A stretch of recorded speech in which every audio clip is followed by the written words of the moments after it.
ঠিক যেটা হচ্ছে যে আমরা বকশীবাজারে যা দেখলাম ঘটনাচক্রে, আমি ওই সময় গুলশান 2 নম্বর চক্রে ছিলাম যখন বেগম খালেদা জিয়া বাসা থেকে ওনার গাড়ি ভর নিয়ে বের হয়েছেন। আমি কিন্তু ওখান থেকেই দেখেছি যে কিছু কিছু ছেলেপেলে লাঠিসোঁটা নিয়ে বের হয়েছে এবং এরা সাথে সাথে যেতে যেতে যুক্ত হয়েছে আরো লোক।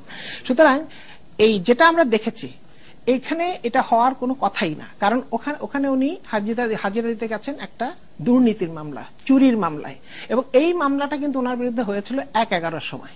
সুতরাং এখানে ছাত্রলীগ ছাত্র দলের কোনো মারামারি তো প্রশ্নই ওঠে না। এখানে এই মামলা বহুদিনের পুরনো মামলা, সেটা উনি যাচ্ছেন না, এটা হচ্ছে না সেটা হচ্ছে না করতে করতে আজকে এত বছর চলে এসছে।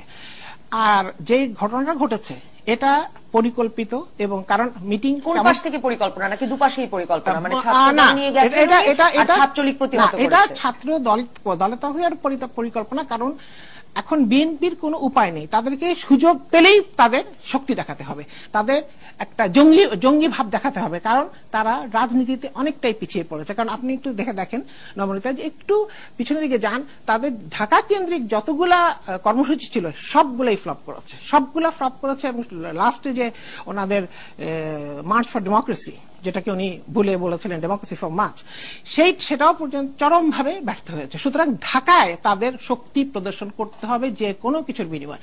এখন সে কারণেই এই 10-15 হাজার জঙ্গি ওখানে একত্র করা, এবং যেহেতু নতুন একটা বেঞ্চ বসছে বিচারকের, সুতরাং এটা এক ধরনের একটা আওয়াজ, একটা হুমকি যে আমরা আছি রাজপথে, এবং এই লাঠিসোঁটা নিয়ে একটা হুমকি দেওয়া, এবং এটা কিন্তু কখনোই কাঙ্ক্ষিত না।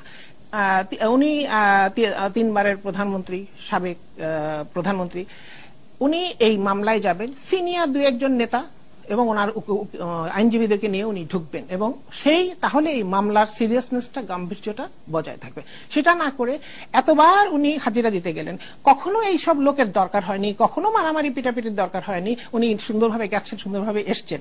কেন সেদিন ইচ্ছাকৃতভাবে এটা হলো? এটা পরিকল্পিত। আর দ্বিতীয় কথা, আমার একটু সুযোগ আছে, আর হানিফ ভাইও হয়তো জানেন, আমরা জানি যে এই জিনিসগুলো কিভাবে অ্যারেঞ্জ করা হয়।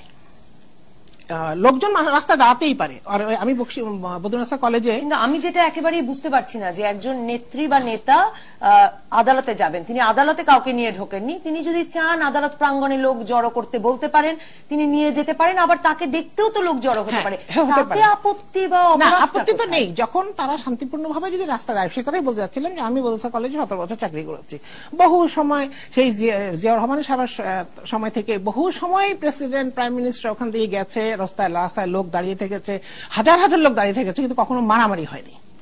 ওনাকে দেখার জন্য দাঁড়াতেই পারে, কিন্তু এরকম মারামারি কখনো হয়নি, আনলেস এটা পরিকল্পিত হতে পারে। এমনও হতে পারে যে তারা সুযোগ পেলে, যদি প্রতিহত না হতো তাহলে সুযোগ পেলে তারা ভিতরে ঢোকার চেষ্টা করতো, যে এটা হয়তো হয়নি।